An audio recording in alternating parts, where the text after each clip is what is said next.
The Pikestaffe Case by Algernon Blackwood. Chapter 1. The vitality of old governesses deserves an explanatory memorandum by a good physiologist. It is remarkable. They tend to survive the grown-up married men and women they once taught as children. They hang on forever, as a man might put it crudely, a man, that is, who, taught by one of them in his earliest schoolroom days, would answer enquiries 50 years later without enthusiasm. Oh, we keep her going. Yes, she doesn't want for anything. Miss Helena Speke had taught the children of a distinguished family, and these distinguished children, with expensive progeny of their own now, still kept her going. They had clubbed together, seeing that Miss Speke retained her wonderful health, and had established her in a nice little house where she could take respectable lodgers, men for preference, giving them the 3 B's, bed, bath, and breakfast. Being a capable woman, Miss Speke more than made both ends meet. She wanted for nothing. She kept going. Applicants for her rooms, especially for the first-floor suite, had to be recommended. She had a stern face for those who rang the bell without a letter in their pockets. She never advertised. Indeed, there was no need to do so. The 2 upper floors had been occupied by the same tenants for many years, a chief clerk in a branch bank and a retired clergyman, respectively. It was only the best suite that sometimes happened to be vacant at the moment. From 2 guineas inclusive before the war, her price for this had been raised naturally to 4, the tenant paying his gas stove, light, and bath extra. Breakfast, she prided herself legitimately on her good breakfasts, was included. For a long time now, this first-floor suite had been unoccupied. The cost of living worried Miss Speke, as it worried most other people. Her servant was cheap, but incompetent, and once she could let the suite, she meant to engage a better one. The distinguished children were scattered out of reach about the world. The eldest had been killed in the war. A married one, a woman, lived in India. Another married one was in the throes of divorce, an expensive business, and the 4th, the most generous and last, found himself in the bankruptcy court, and so was unable to help. It was in these conditions that Miss Speke, her vitality impaired, decided to advertise. Although she inserted the words references essential, she meant in her heart to use her own judgment, and if a likely gentleman presented himself and agreed to pay her price, she might accept him. The clergyman and the bank official upstairs were a protection, she felt. She invariably mentioned them to applicants.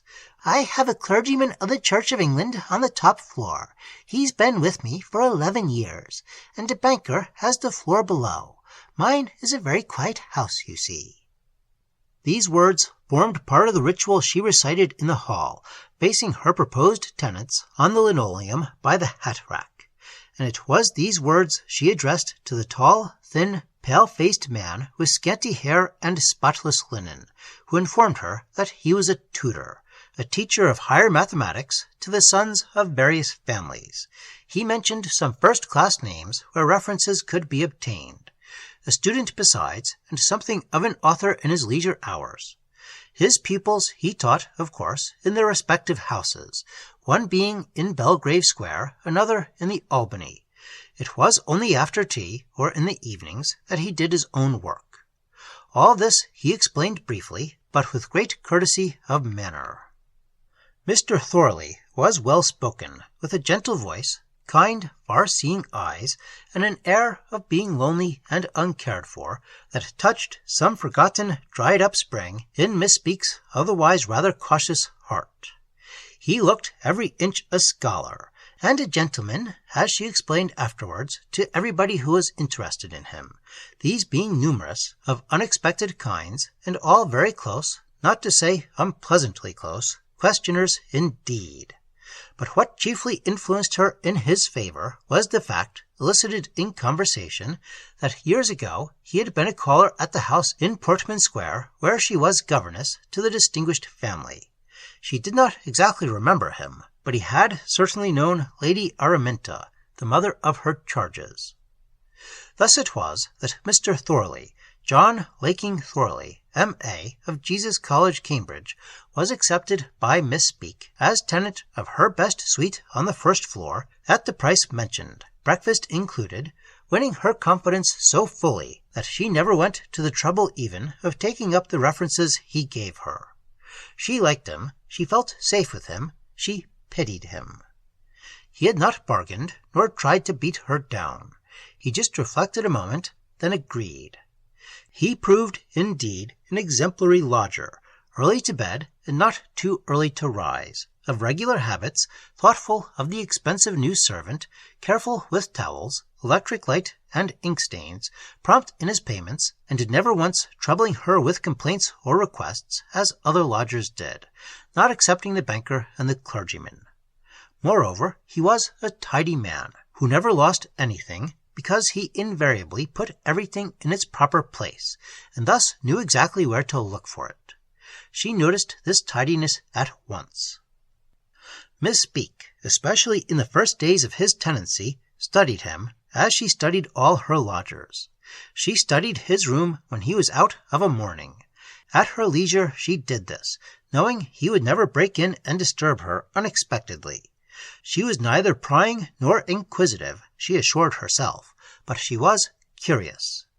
"I have a right to know something about the gentlemen who sleep under my roof with me," was the way she put it in her own mind. His clothes, she found, were ample, including evening dress, white gloves, and an opera hat. He had plenty of boots and shoes. His linen was good. His wardrobe, indeed, though a trifle uncared for, especially his socks, was a gentleman's wardrobe. Only one thing puzzled her. The full-length mirror, standing on mahogany legs, a present from the generous child, now in the bankruptcy court, and a handsome thing, a special attraction in the best suite. This fine mirror Mr. Thorley evidently did not like. The second or third morning he was with her, she went to his bedroom before the servant had done it up, and saw, to her surprise, that this full-length glass stood with its back to the room. It had been placed close against the wall in a corner, its unattractive back turned outward. "It gave me quite a shock to see it," as she said afterwards, "and such a handsome piece, too." Her first thought, indeed, sent a cold chill down her energetic spine. "He's cracked it." But it was not cracked. She paused in some amazement, wondering why her new lodger had done this thing.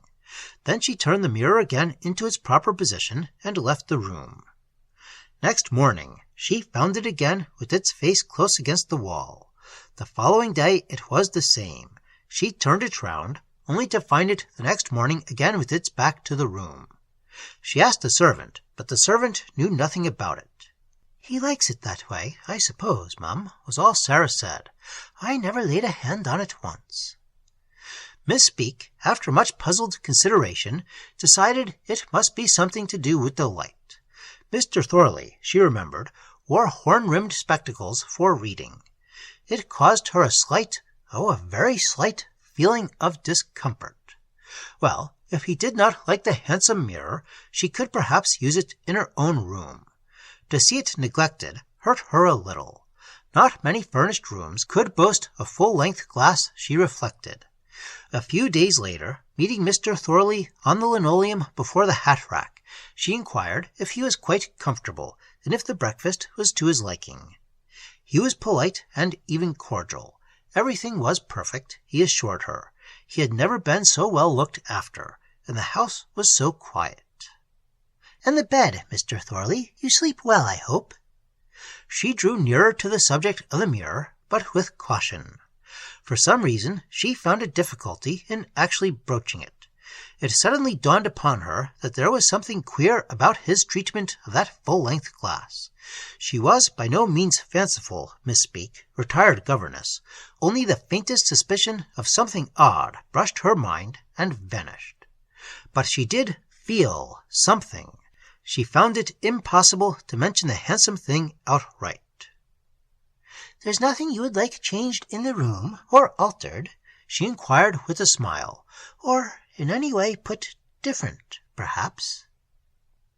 Mr. Thorley hesitated for a moment. A curious expression, half sad, half yearning, she thought, lit on his thoughtful face for 1 second, and was gone. The idea of moving anything seemed distasteful to him. "Nothing, Miss Speke, I thank you," he replied courteously, but without delay. "Everything is really as I like it." Then, with a little bow, he asked, "I trust my typewriter disturbs nobody. Please let me know if it does." Miss Speke assured him that nobody minded the typewriter in the least, nor even heard it, and with another charming little bow and a smile, Mr. Thorley went out to give his lessons in the higher mathematics. "There," she reflected, "and I never even asked him." It had been impossible. From the window she watched him going down the street, his head bent, evidently in deep thought, his books beneath his arm, looking, she thought, every inch the gentleman and the scholar that he undoubtedly was.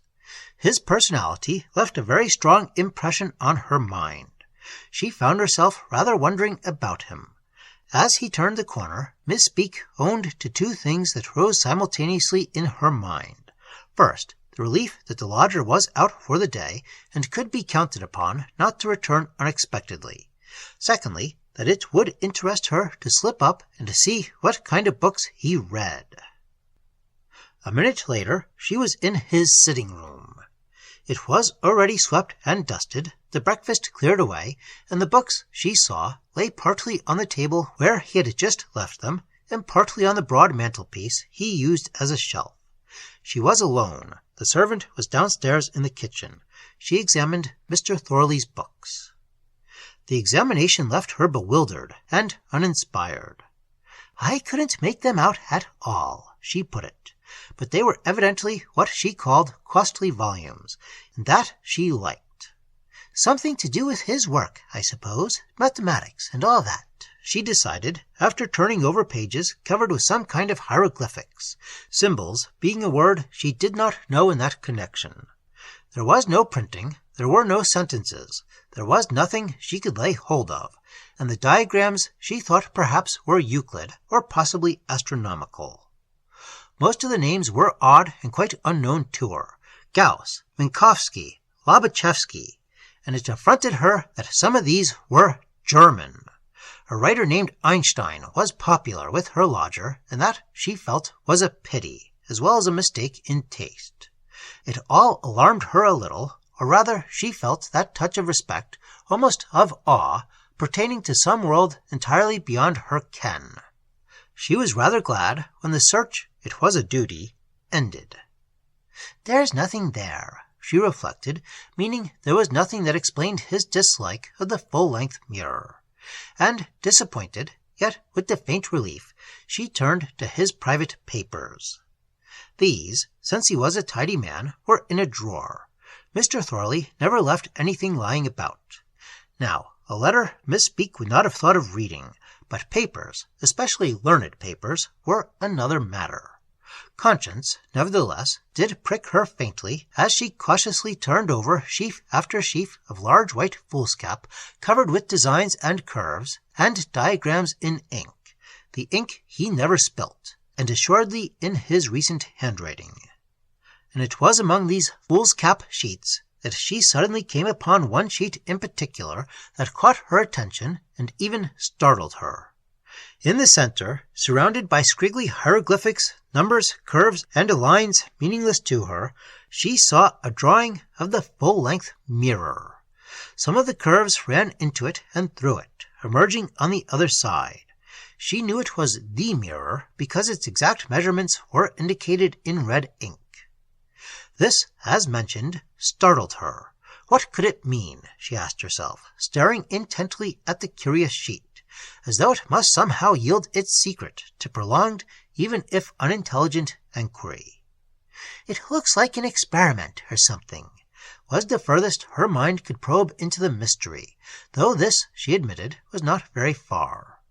Holding the paper at various angles, even upside down, she examined it with puzzled curiosity. then slowly laid it down again in the exact place whence she had taken it. That faint breath of alarm had again suddenly brushed her soul, as though she approached a mystery she had better leave unsolved. "It's very strange," she began, carefully closing the drawer, but unable to complete the sentence even in her mind. "I don't think I like it, quite." And she turned to go out. It was just then that something touched her face, tickling one cheek, something fine as a cobweb, something in the air. She picked it away. It was a thread of silk, extremely fine, so fine indeed that it might almost have been a spider's web of gossamer, such as one sees floating over the garden lawn on a sunny morning. Miss Beak brushed it away, giving it no further thought, and went about her usual daily duties. Chapter 2. But in her mind was established now a vague uneasiness, though so vague that at first she did not recognize it. Her thought would suddenly pause. "Now what is it?" she would ask herself. "Something's on my mind. What is it I've forgotten?" The picture of her first-floor lodger appeared, and she knew at once. "Oh, yes, it's that mirror and the diagrams, of course." Some taut wire of alarm was quivering at the back of her mind. It was akin to those childhood alarms that pertain to the big unexplained mysteries no parent can elucidate because no parent knows. Only God can tell that, says the parent, evading the insoluble problem.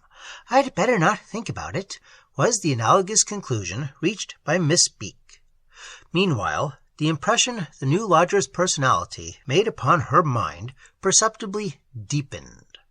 He seemed to her full of power, above little things, a man of intense and mysterious mental life.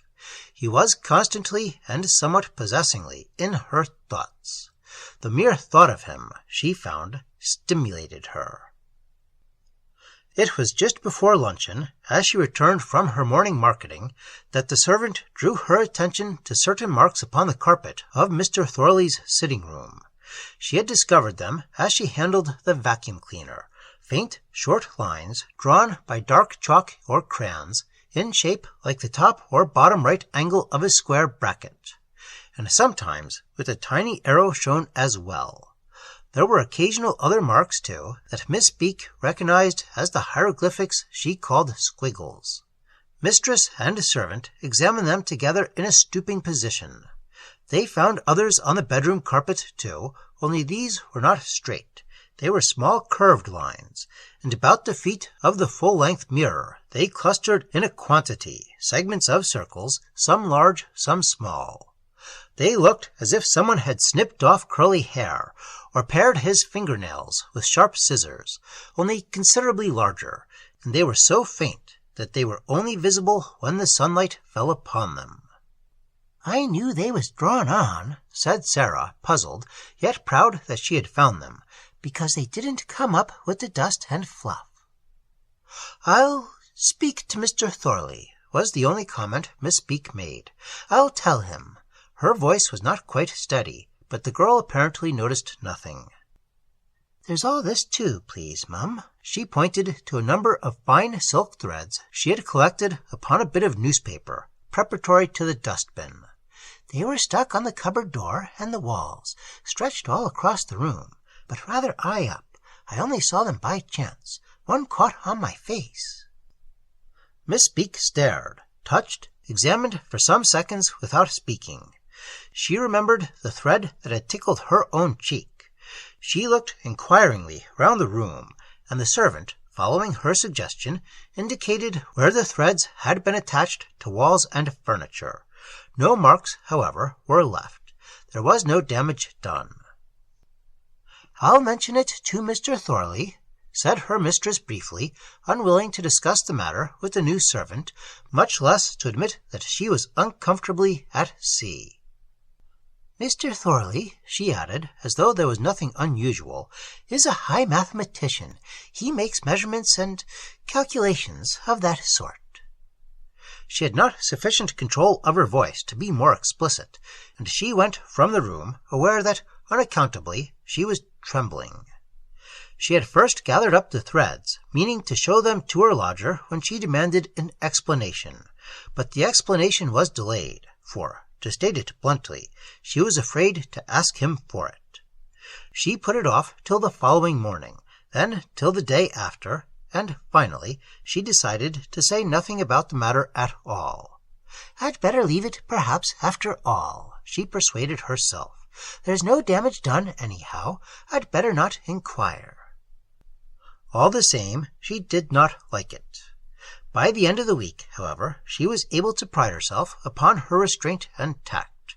The marks on the carpet, rubbed out by the girl, were not renewed, and the fine threads of silk were never again found stretching through the air from wall to furniture. Mr. Thorley had evidently noticed their removal, and had discontinued what he had observed was an undesirable performance. He was a scholar and a gentleman, but he was more. He was frank and straight-dealing. One morning he asked to see his landlady, and told her all about it himself. "Oh," he said in his pleasantest, easiest manner when she came into the room, "I wanted to tell you, Miss Speke, indeed I meant to do so long before this, about the marks I made on your carpets." He smiled apologetically, "and the silk threads I stretched. I used them for measurements. For problems I set my pupils, and one morning I left them there by mistake. The marks easily rub out, but I will use scraps of paper instead another time. I can pin these on, if you will kindly tell your excellent servant not to touch them. They're rather important to me." He smiled again charmingly, and his face wore the wistful, rather yearning expression that had already appealed to her. The eyes, it struck her, were very brilliant. "Any damage," he added, "though I assure you none is possible really, I would of course make good to you, Miss Speke." "Thank you, Mr. Thorley," was all Miss Speke could find to say, so confused was her mind by troubling thoughts and questions she dared not express. "Of course, this is my best suite, you see." It was all most amicable and pleasant between them. "I wonder, have my books come?" he asked as he went out. "Ah, there they are, I do believe," he exclaimed, for through the open front door a van was seen discharging a very large packing-case. "Your books, Mr. Thorley," Miss Speke murmured, noting the size of the package with dismay. "But I'm afraid you'll hardly find space to put them in," she stammered. "The rooms, she did not wish to disparage them, "are so small, aren't they?" Mr. Thorley smiled delightfully. "Oh, please do not trouble on that account," he said. "I shall find space all right, I assure you. It's merely a question of knowing where and how to put them." And he proceeded to give the men instructions. A few days later, a second case arrived. "I'm expecting some instruments, too," he mentioned casually, "mathematical instruments." And he again assured her, with his confident smile, that she need have no anxiety on the score of space. Nor would he dent the walls or scrape the furniture the least little bit. There was always room, he reminded her gently again, provided one knew how to stow things away. Both books and instruments were necessary to his work. Miss Speke need feel no anxiety at all. But Miss Speke felt more than anxiety. She felt uneasiness. She felt a singular growing dread. There lay in her a seed of distress that began to sprout rapidly. Everything arrived as Mr. Thorley has announced. Case upon case was unpacked in his room by his own hands. The straw and wood she used for firing purposes. There was no mess, no litter, no untidiness, nor were walls or furniture injured in any way. What caused her dread to deepen into something bordering upon actual alarm was the fact that, on searching Mr. Thorley's rooms when he was out, she could discover no trace of any of the things that had arrived. There was no sign of either books or instruments. Where had he stored them? Where could they lie concealed? She asked herself innumerable questions, but found no answer to them. These stores, enough to choke and block the room, had been brought in through the sitting-room door. They could not possibly have been taken out again. They had not been taken out, yet no trace of them was anywhere to be seen. It was very strange, she thought. Indeed, it was more than strange. She felt excited. She felt a touch of hysterical alarm. Meanwhile, thin strips of white paper, straight, angled, curved, were pinned upon the carpet. Threads of finest silk again stretched overhead, connecting the top of the door lintel with the window, the high cupboard with the curtain rods, yet too high to be brushed away merely by the head of anyone moving in the room, and the full-length mirror still stood with its face close against the wall. The mystery of these aerial entanglements increased Miss Beek's alarm considerably. What could their purpose be? Thank God, she thought, this isn't wartime. She knew enough to realize their meaning was not wireless, that they bore some relation to the lines on the carpet and to the diagrams and curves upon the paper. She grasped vaguely. But what it all meant baffled her and made her feel quite stupid. Where all the books and instruments had disappeared added to her bewilderment. She felt more and more perturbed. A vague, uncertain fear was worse than something definite she could face and deal with. Her fear increased. Then, suddenly, yet with a reasonable enough excuse, Sarah gave notice. For some reason, Miss Beek did not argue with the girl.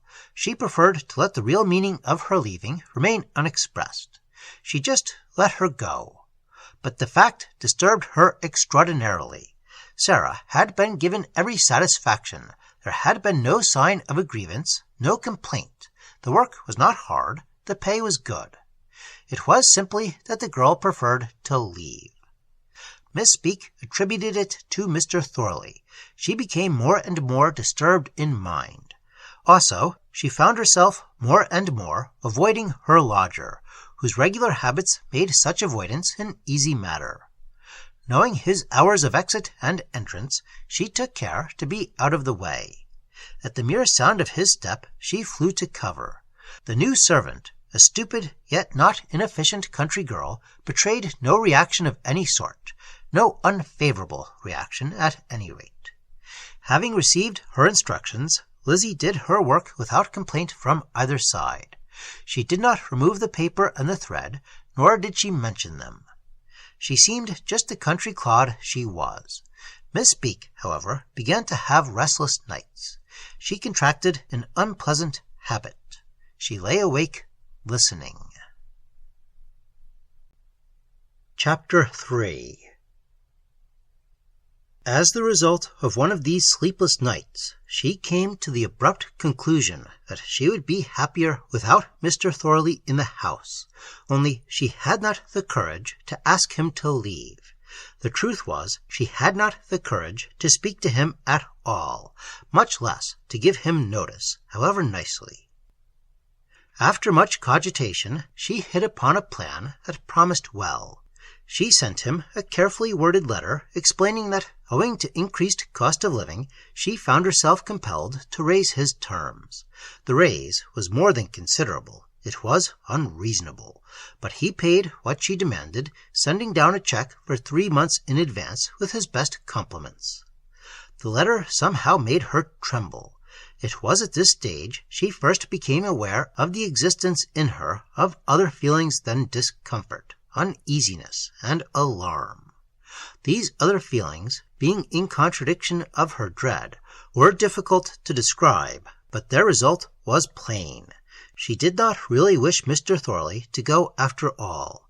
His friendly compliments, his refusal of her hint, caused her a secret pleasure.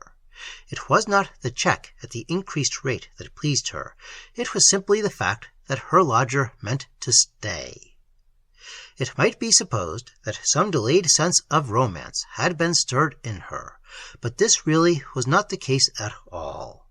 Her pleasure was due to another source, but a source uncommonly obscure and very strange. She feared him, feared his presence, above all, feared going into his room, while yet there was something about the mere idea of Mr. Thorley that entranced her. Another thing may as well be told at once. She herself faced it boldly. She would enter his dreaded room when he was out, and would deliberately linger there. There was an odd feeling in the room that gave her pleasure, and more than pleasure, happiness.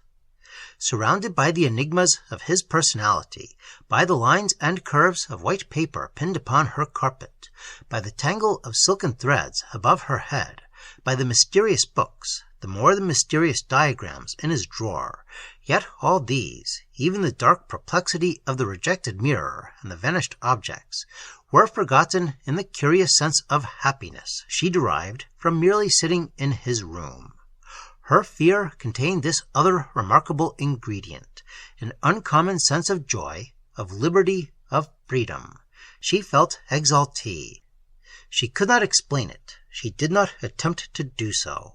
She would go shaking and trembling into his room, and a few minutes later this sense of uncommon happiness, of release, almost of escape, she felt it, would steal over her as though in her dried-up, frozen soul spring had burst upon midwinter, as though something that crawled had suddenly most gloriously found wings.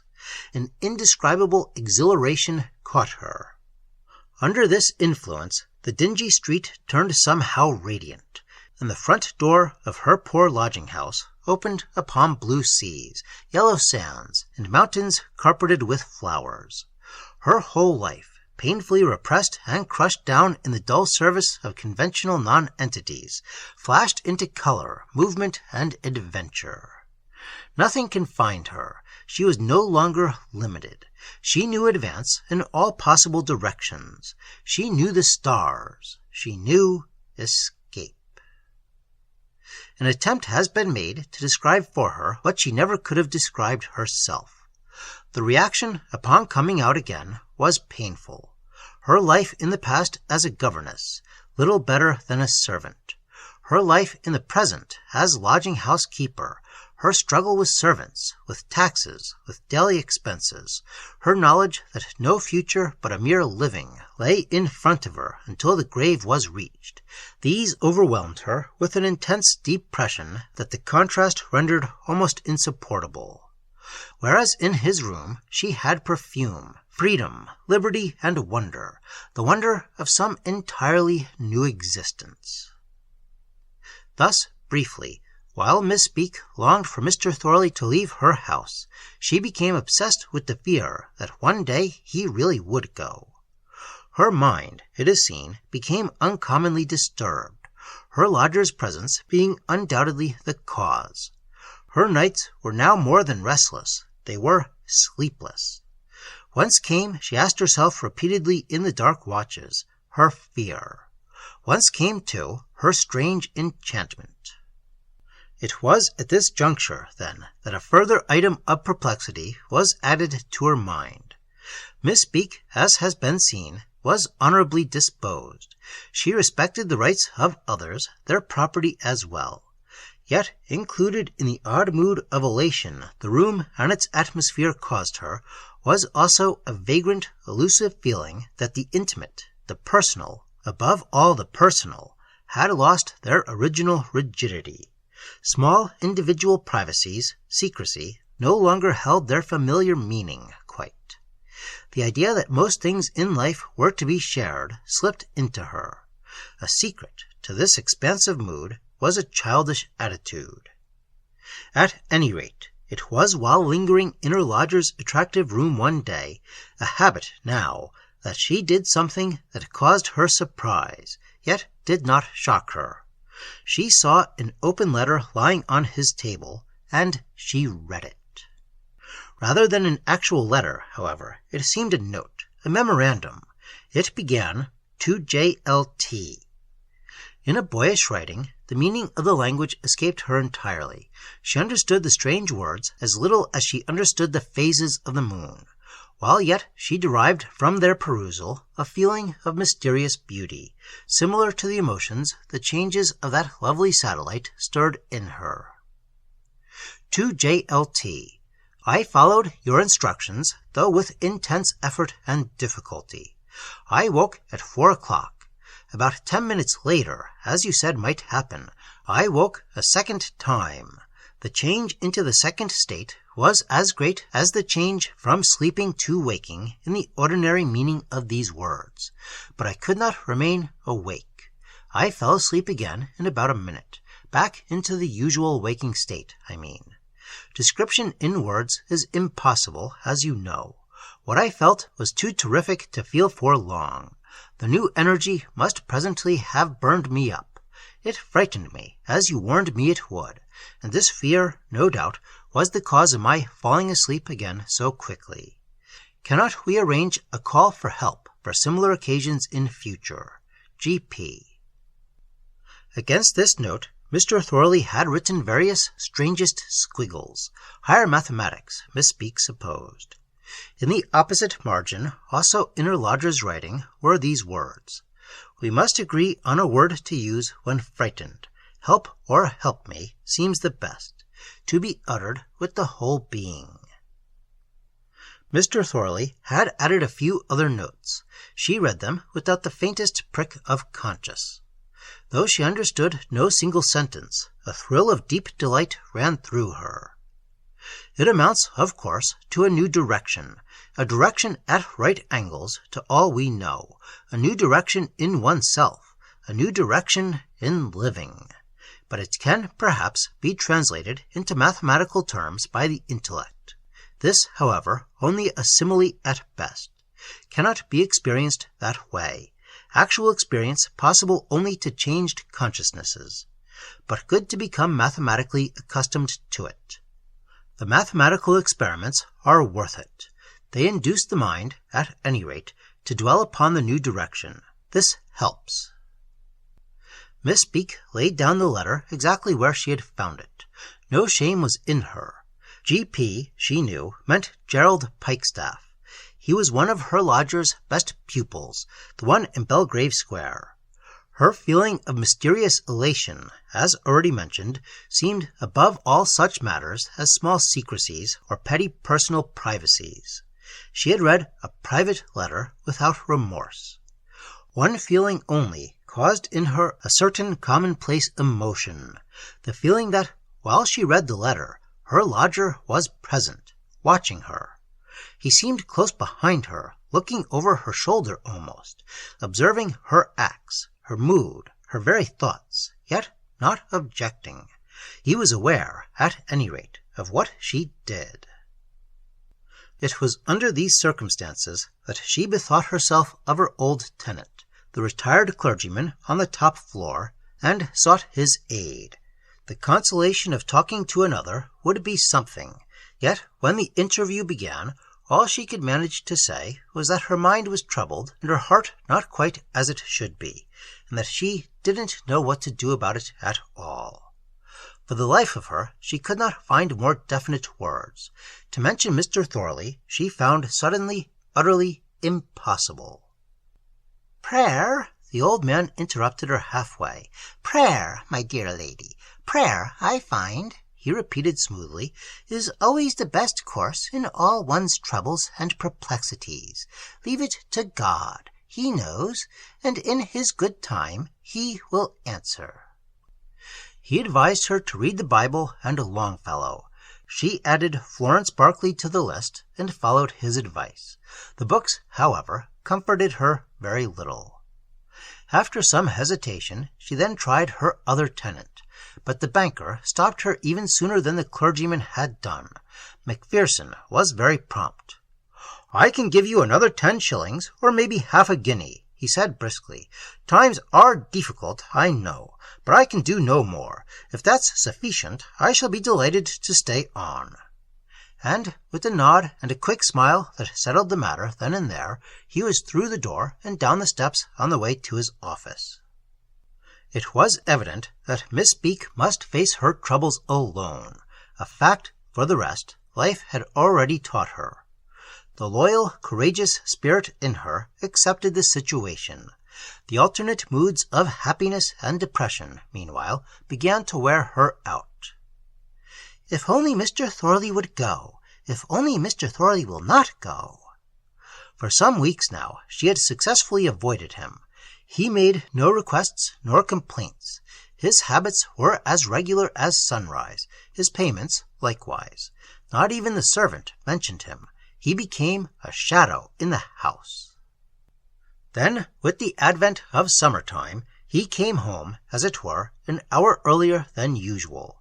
He invariably worked from 5:30 to 7:30, when he went out for his dinner. Tea he always had at a pupil's house.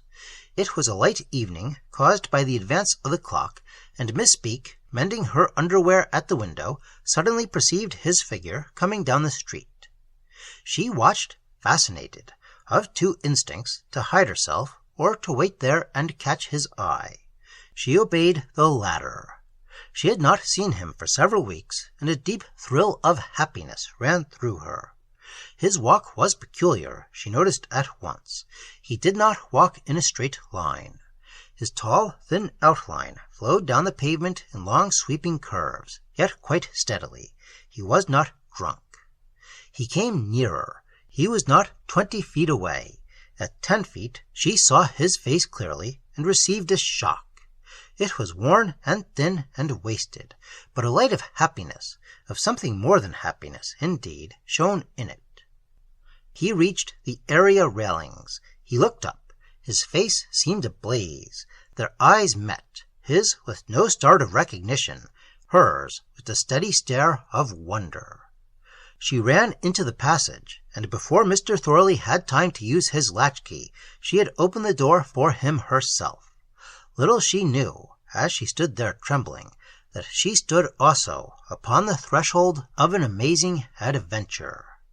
Face to face with him, her presence of mind deserted her. She could only look up into that worn and wasted face, into those happy, severe, and brilliant eyes, where yet burned a strange expression of wistful yearning, of uncommon wonder, of something that seemed not of this world quite. Such an expression she had never seen before upon any human countenance. Its light dazzled her.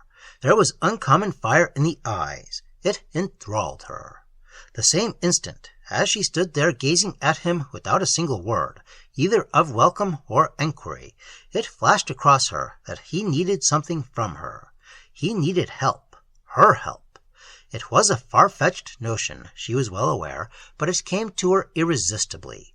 The conviction was close to her, closer than her skin. It was this knowledge, doubtless, that enabled her to hear without resentment the strange words he at once made use of. "Ah, I thank you. Miss Beak, I thank you." The thin lips parting in a smile, the shining eyes lit with an emotion of more than ordinary welcome. "You cannot know what a relief it is to me to see you. You are so sound, so wholesome, so ordinary, so, forgive me, I beg, so commonplace." He was gone past her and upstairs into his sitting-room. She heard the key turn softly. She was aware that she had not shut the front door. She did so, then went back trembling, happy, frightened, into her own room. She had a curious rushing feeling, both frightful and bewildering, that the room did not contain her. She was still sitting there 2 hours later when she heard Mr. Thorley's step come down the stairs and leave the house. She was still sitting there when she heard him return, open the door with his key, and go up to his sitting-room. The interval might have been 2 minutes or 2 weeks, instead of 2 hours merely, and all this time she had the wondrous sensation that the room did not contain her. The walls and ceilings did not shut her in. She was out of the room. Escape had come very close to her. She was out of the house, out of herself as well. Chapter 4. She went early to bed, taking this time the Bible with her. Her strange sensations had passed. They had left her gradually. She had made herself a cup of tea and had eaten a soft-boiled egg and some bread and butter. She felt more normal again, but her nerves were unusually sensitive. It was a comfort to know there were 2 men in the house with her, 2 worthy men, a clergyman and a banker.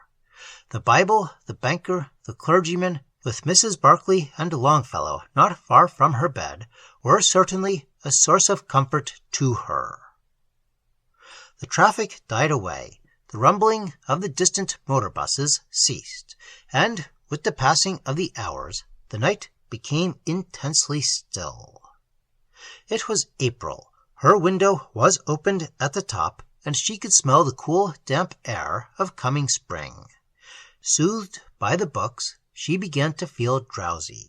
She glanced at the clock. It was just on 2, then blew out the candle and prepared to sleep. Her thoughts turned automatically to Mr. Thorley, lying asleep on the floor above, his threads and paper strips and mysterious diagrams all about him, when suddenly a voice broke through the silence with a cry for help. It was a man's voice, and it sounded a long way off, but she recognized it instantly, and she sprang out of bed without a trace of fear. It was Mr. Thorley calling, and in the voice was anguish. "He's in trouble, in danger. He needs help. I knew it," ran rapidly through her mind as she lit the candle with fingers that did not tremble. The clock showed 3. She had slept a full hour. She opened the door and peered into the passage, but saw no one there. The stairs, too, were empty. The call was not repeated. "Mr. Thorley," she cried aloud. "Mr. Thorley, do you want anything?" And by the sound of her voice, she realized how distant and muffled his own had been. "I'm coming." She stood there waiting, but no answer came. There was no sound. She realized the uncommon stillness of the night. "Did you call me?" She tried again, but with less confidence. "Can I do anything for you?" Again there was no answer. Nothing stirred. The house was silent as the grave. The linoleum felt cold against her bare feet, and she stole back to get her slippers and a dressing gown, while 100 possibilities flashed through her mind at once. Oddly enough, she never once thought of burglars, nor of fire, nor indeed of any ordinary situation that required ordinary help. Why this was so, she could not say. No ordinary fear, at any rate, assailed her in that moment, nor did she feel the smallest touch of nervousness about her own safety. Was it, I wonder, a dream? She asked herself as she pulled the dressing gown about her. Did I dream that voice? When the thrilling cry broke forth again, startling her so that she nearly dropped the candle. "Help! Help! Help me!" Very distinct, yet muffled as by distance, it was beyond all question the voice of Mr. Thorley. What she had taken for anguish in it, she now recognized, was terror. It sounded on the floor above. It was the closed door, doubtless, that caused the muffled effect of distance. Miss Beak ran along the passage instantly, and with extraordinary speed for an elderly woman. She was halfway up the stairs in a moment, when, just as she reached the first little landing by the bathroom and turned to begin the second flight, the voice came again. "Help! Help!" But this time with a difference that, truth to tell, did set her nerves unpleasantly a-quiver. For there were 2 voices instead of 1, and they were not upstairs at all, but were below her in the passage she had just that moment left. Close they were behind her. One, moreover, was not the voice of Mr. Thorley. It was a boy's clear soprano. Both called for help together, and both held a note of terror that made her heart shake.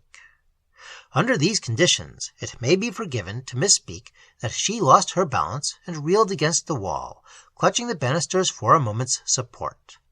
Yet her courage did not fail her.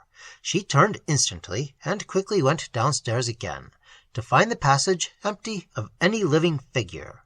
There was no one visible. There was only silence.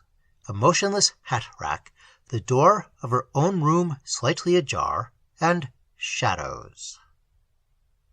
"Mr. Thorley," she called. "Mr. Thorley." Her voice not quite so loud and confident as before. It had a whisper in it. No answer came. She repeated the words, her tone with still less volume. Only faint echoes that seemed to linger unduly came in response. Peering into her own room, she found it exactly as she had left it. The dining room facing it was likewise empty.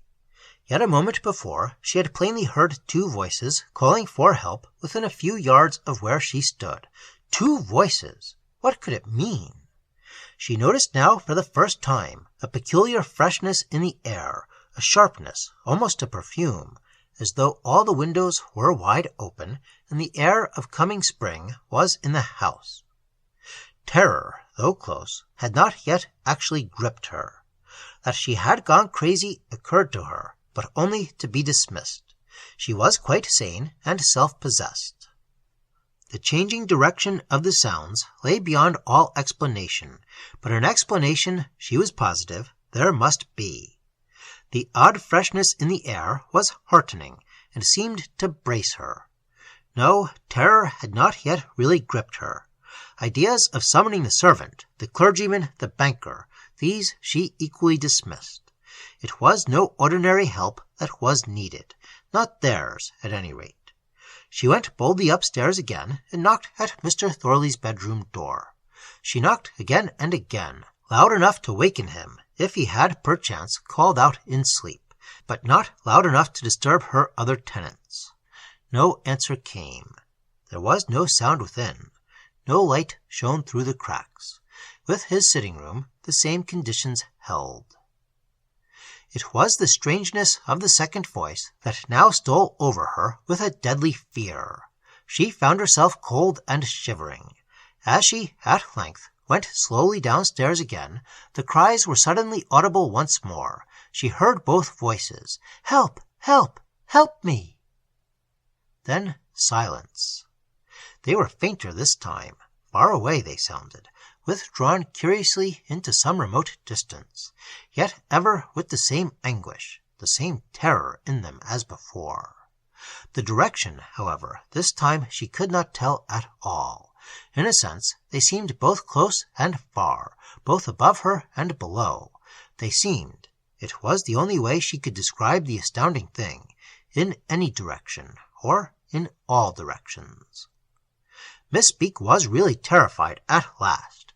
The strange, full horror of it gripped her, turning her heart suddenly to ice. The two voices, the terror in them, the extraordinary impression that they had withdrawn further into some astounding distance, this overcame her. She became appalled. Staggering into her room, she reached the bed and fell upon it in a senseless heap. She had fainted. Chapter 5. She slept late, owing probably to exhausted nerves. Though usually up and about by 7:30, it was after 9 when the servant woke her. She sprawled half in the bed, half out. The candle, which luckily had extinguished itself in falling, lay upon the carpet. The events of the night came slowly back to her as she watched the servant's face. The girl was white and shaking. "Are you ill, Mum?" Lizzie asked anxiously in a whisper. Then, without waiting for an answer, blurted out what she had really come in to say. "Mr. Thorley, Mum, I can't get into his room. There's no answer." The girl was very frightened. Mr. Thorley invariably had breakfast at 8 o'clock, and was out of the house punctually at 8:45. "Was he ill in the night, perhaps, do you think?"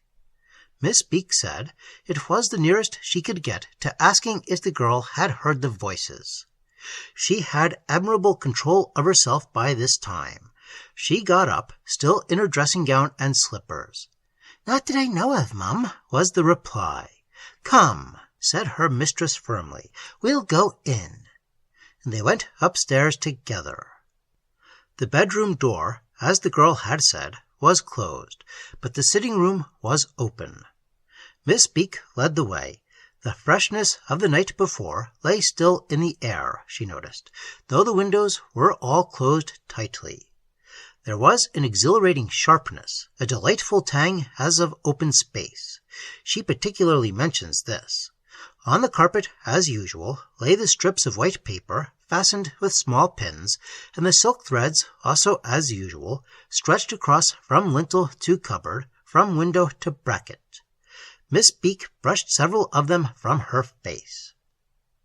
The door into the bedroom she opened and went boldly in, followed more cautiously by the girl.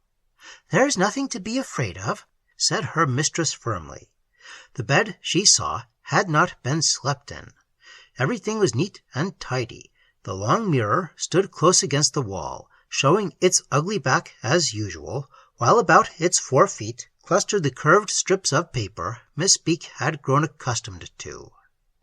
"Pull the blinds up, Lizzie," she said in a quiet voice. The light now enabled her to see everything quite clearly. There were silken threads, she noticed distinctly, stretching from bed to window, and though both windows were closed, there was this strange sweetness in the air as of a flowering spring garden. She sniffed it with a curious feeling of pleasure, of freedom, of release, though Lizzie apparently noticed nothing of all this. "There's his 'at and mackintosh," the girl whispered in a frightened voice, pointing to the hooks on the door, "and the umbrella in the corner, but I don't see his boots, Mum. They weren't put out to be cleaned." Miss Beak turned and looked at her, voice and manner under full command. "What do you mean?" she asked. "Mr. Thorley ain't gone out, Mum," was the reply in a tremulous tone. At that very moment, a faint, distant cry was audible in a man's voice. "Help! Help!" Immediately after it, a soprano, fainter still, called from what seemed even greater distance, "Help me!" The direction was not ascertainable. It seemed both in the room, yet far away outside, in space above the roofs. A glance at the girl convinced Miss Beak that she had heard nothing. "Mr. Thorley is not here," whispered Miss Beak, one hand upon the brass bed-rail for support. The room was undeniably empty. "Leave everything exactly as it is," ordered her mistress as they went out. Tears stood in her eyes. She lingered a moment on the threshold, but the sounds were not repeated. "Exactly as it is," she repeated, closing the bedroom and then the sitting-room door behind her. She locked the latter, putting the key in her pocket. 2 days later, as Mr. Thorley had not returned, she informed the police. But Mr. Thorley never returned. He had disappeared completely. He left no trace. He was never heard of again, though once he was seen. Yet this is not entirely accurate, perhaps, for he was seen twice, in the sense that he was seen by 2 persons, and though he was not heard of, he was certainly heard. Miss Beak heard his voice from time to time. She heard it in the daytime and at night, calling for help as always, with the same words she had first heard. "Help! Help! Help me!" It sounded very far away, withdrawn into immense distance, the distance ever increasing. Occasionally she heard the boy's voice with it. They called together sometimes. She never heard the soprano voice alone. But the anguish and terror she had first noticed were no longer present. Alarm had gone out of them. It was more like an echo that she heard. Through all the hubbub, confusion, and distressing annoyance of the police search and enquiry, the voice and voices came to her, though she never mentioned them to a single living soul, not even to her old tenants, the clergyman and the banker. They kept their rooms on, which was about all she could have asked of them. The best suite was never let again. It was kept locked and empty. The dust accumulated. The mirror remained untouched, its face against the wall. The voices, meanwhile, grew more and more faint. The distance seemed to increase.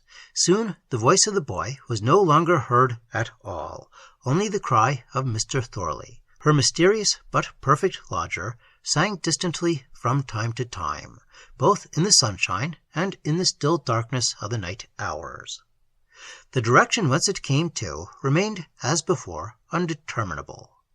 It came from anywhere and everywhere, from above, below, on all sides. It had become, too, a pleasant, even a happy sound. No dread belonged to it any more. The intervals grew longer then. Days at first, then weeks, passed without a sound, and invariably, after these increasing intervals, the voice had become fainter, weaker, withdrawn into ever greater and greater distance. With the coming of the warm spring days, it grew almost inaudible. Finally, with the great summer heats, it died away completely. Chapter 6. The disappearance of Mr. Thorley, however, had caused no public disturbance on its own account, nor until it was bracketed with another disappearance, that of one of his pupils, Sir Mark Pikestaffe's son. The Pikestaffe case then became a daily mystery that filled the papers. Mr. Thorley was of no consequence, whereas Sir Mark was a figure in the public eye. Mr. Thorley's life, an enquiry proved, held no mystery. He had left everything in order. He did not owe a penny. He owned, indeed, considerable property, both in land and securities, and teaching mathematics, especially to promising pupils, seemed to have been a hobby merely. A half-brother called eventually to take away his few possessions, but the books and instruments he had brought into the lodging-house were never traced. He was a scholar and a gentleman to the last, a man, too, it appeared, of immense attainments and uncommon ability, one of the greatest mathematical brains, if the modest obituaries were to be believed, the world has ever known. His name now passed into oblivion. He left no record of his researches or achievements. Out of some mysterious sense of loyalty and protection, Miss Beak never mentioned his peculiar personal habits. The strips of paper, as the silken threads, she had carefully removed and destroyed long before the police came to make their search of his rooms. But the disappearance of young Gerald Pikestaffe raised a tremendous hubbub. It was some days before the two disappearances were connected, both having occurred on the same night, it was then proved. The boy, a lad of great talent, promising a brilliant future, and the favorite pupil of the older man, his tutor, had not even left the house. His room was empty, and that was all. He left no clue, no trace. Terrible hints and suggestions were, of course, spread far and wide, but there was not a scrap of evidence forthcoming to support them. Gerald Pikestaffe and Mr. Thorley, at the same moment of the same night, vanished from the face of the earth, and were no more seen. The matter ended there. The one link between them appeared to have been an amazing, an exceptional gift for higher mathematics. The Pikestaffe case merely added one more to the insoluble mysteries with which commonplace daily life is sprinkled. It was some 6 weeks to a month after the event that Miss Beak received a letter from one of her former charges, the most generous one, now satisfactorily finished with the bankruptcy court. He had honorably discharged his obligations. He was doing well. He wrote and asked Miss Beak to put him up for a week or two. "And do please give me Mr. Thorley's room," he asked. "The case thrilled me, and I should like to sleep in that room. I always loved mysteries, you remember. There's something very mysterious about this thing. Besides, I knew the Pikestaffe boy a little, an astounding genius, if ever there was one." Though it cost her much effort and still more hesitation, she consented finally. She prepared the rooms herself. There was a new servant, Lizzie having given notice the day after the disappearance, and the older woman who now waited upon the clergyman and the banker was not quite to be trusted with the delicate job. Miss Beak, entering the empty room on tiptoe, a strange trepidation in her heart, but that same heart firm with courage, drew up the blinds, swept the floors, dusted the furniture, and made the bed. All she did with her own hands. Only the full-length mirror she did not touch. What terror still was in her clung to that handsome piece. It was haunted by memories. For her it was still both wonderful and somehow awful. The ghost of her strange experience hid invisibly in its polished, if now unseen, depths.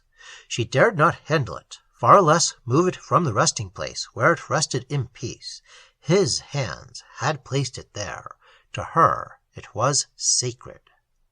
It had been given to her by Colonel Lyle, who would now occupy the room, stand on the wondrous carpet, move through the air where once the mysterious silks had floated, sleep in the very bed itself. All this he could do, but the mirror he must not touch. "I'll explain to him a little. I'll beg him not to move it. He's very understanding," she said to herself as she went out to buy some flowers for the sitting-room. Colonel Lyle was expected that very afternoon. Lilac, she remembered, was what he always liked. It took her longer than she expected to find really fresh bunches of the color that he preferred, and when she got back, it was time to be thinking about his tea. The sun's rays fell slanting down the dingy street, touching it with happy gold. This, with thoughts of the tea kettle and what vase would suit the flowers best, filled her mind as she passed along the linoleum in the narrow hall, then noticed suddenly a new hat and coat hanging on the usually empty pegs. Colonel Lyle had arrived before his time. "He's already come," she said to herself with a little gasp. A heavy dread settled instantly on her spirit. She stood a moment motionless in the passage, the lilac blossoms in her hand. She was listening. "The gentleman's come, mum," she heard the servant say, and at the same moment saw her at the top of the kitchen stairs in the hall. "He went up to his room, mum." Miss Beak held out the flowers. With an effort to make her voice sound ordinary, she gave an order about them. "Put them in water, Mary, please. The double vase will do." She watched the woman take them slowly, oh, so slowly, from her. But her mind was elsewhere. It was still listening, and after the woman had gone down to the kitchen again slowly, oh, so slowly, she stood motionless for some minutes listening, still intently listening. But no sound broke the quiet of the afternoon. She heard only the blundering noises made by the woman in the kitchen below. On the floor above was silence. Miss Beak then turned and went upstairs. Now Miss Beak admits frankly that she was in a state, meaning thereby, doubtless, that her nerves were tightly strung. Her heart was thumping, her ears and eyes strained to their utmost capacity.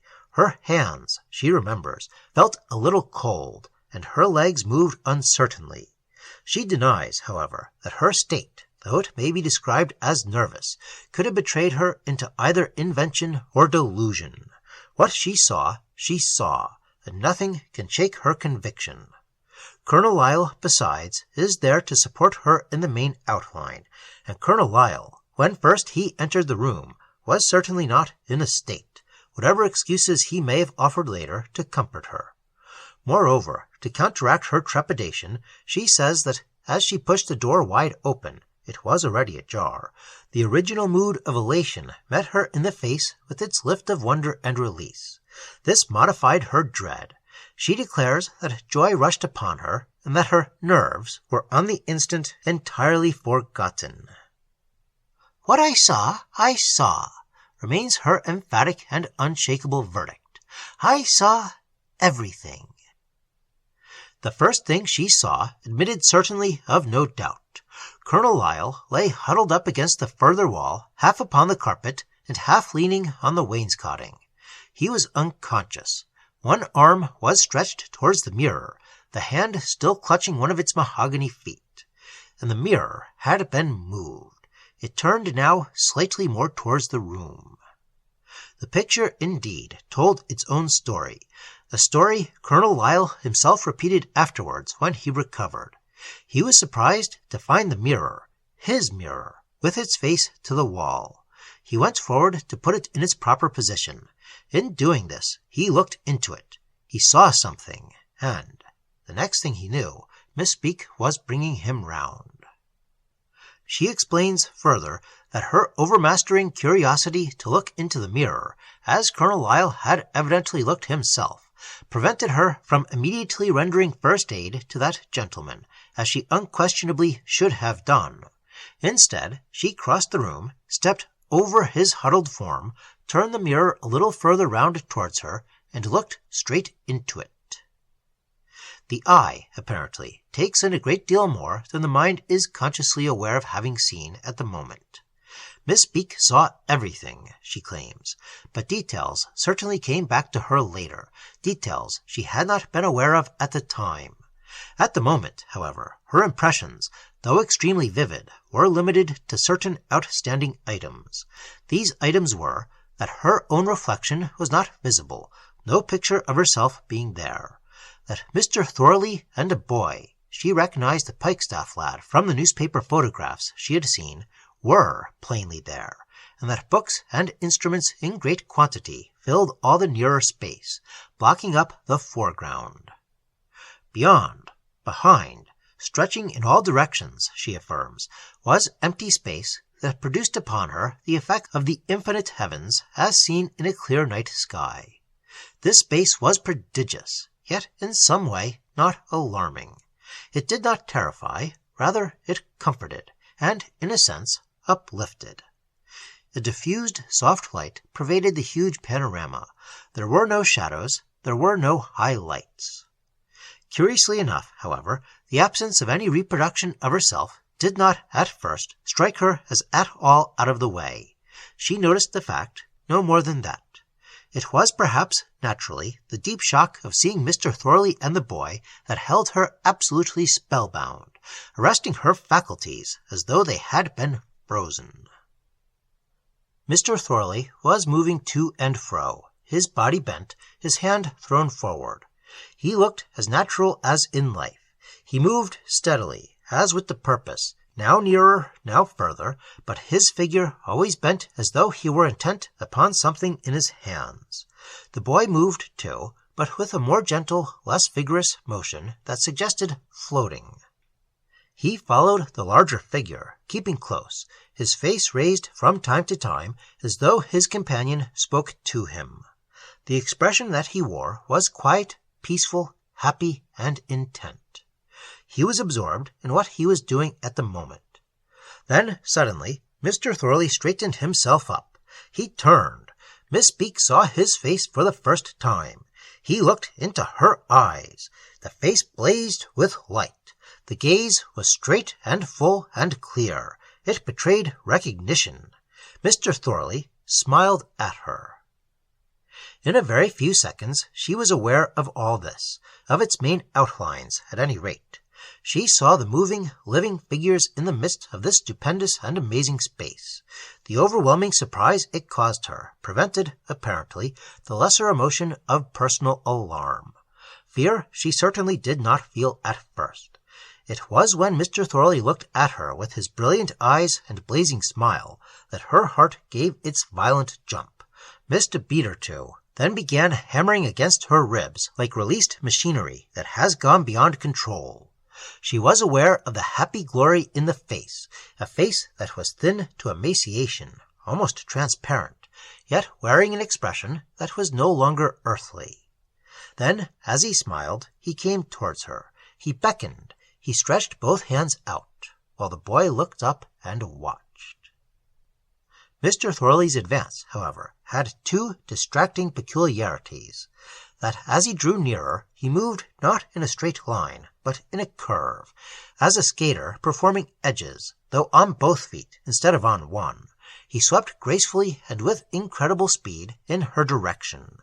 The other peculiarity was that with each step nearer, his figure grew smaller. It lessened in height. He seemed, indeed, to be moving in two directions at once. He became diminutive. The sight ought by rights to have paralyzed her, yet it produced again, instead of terror, an effect of exhilaration she could not possibly account for. There came once again that fine elation to her mind. Not only did all desire to resist die away, almost before it was born, but more, she felt its opposite, an overpowering wish to join him. The tiny hands were still stretched out to greet her, to draw her in, to welcome her. The smile upon the diminutive face, as it came nearer and nearer, was enchanting. She heard his voice then. Come, come to us. Here reality is nearer, and there is liberty. The voice was very close and loud as in life, but it was not in front. It was behind her, against her very ear. It sounded in the air behind her back.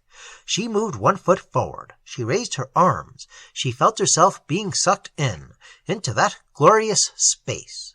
There was an indescribable change in her whole being.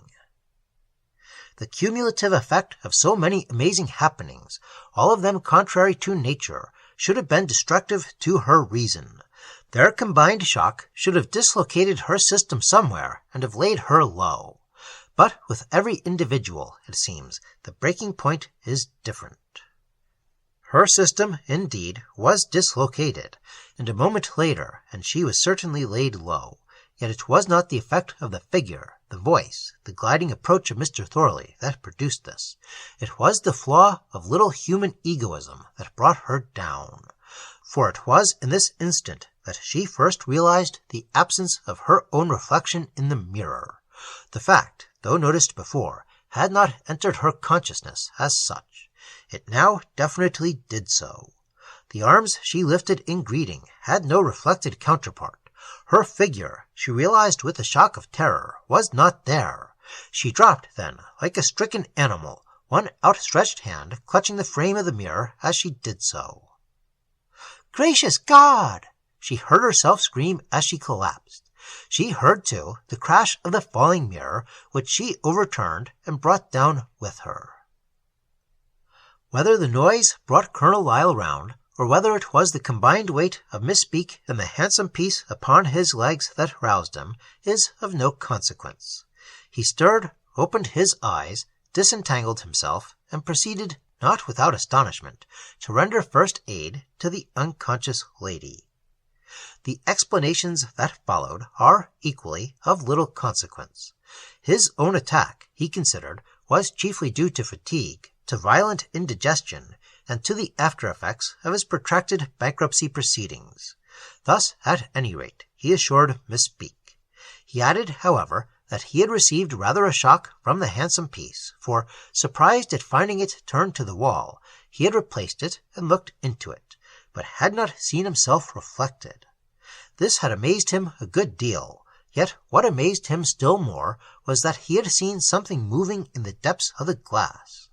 "I saw a face," he said, "and it was a face that I knew. It was Gerald Pikestaffe. Behind him was another figure, the figure of a man whose face I could not see." A mist rose before his eyes, his head swam a bit, and he evidently swayed for some unaccountable reason. It was a blow received in falling that stunned him momentarily. He stood over her while he fanned her face. Her swoon was of brief duration. She recovered quickly. She listened to his story with a quiet mind.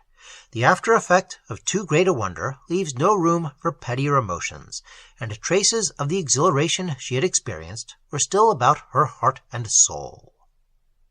"Is it smashed?" was the first thing she asked, to which Colonel Lyle made no answer at first, merely pointing to the carpet where the frame of the long mirror lay in broken fragments. "There was no glass, you see," he said presently.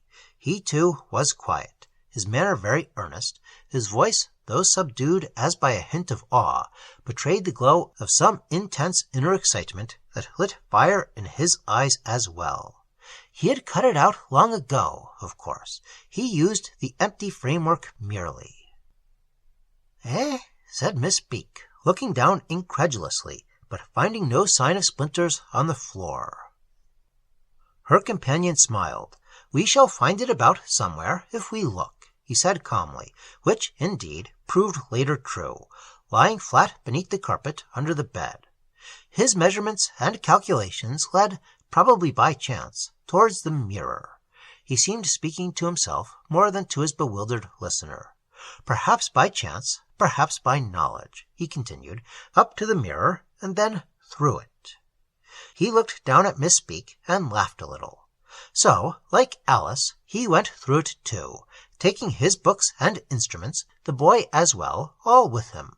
The boy, that is, had the knowledge too. "I only know one thing," said Miss Speak, unable to follow him or find meaning in his words. "I shall never let these rooms again. I shall lock them up." Her companion collected the broken pieces and made a little heap of them.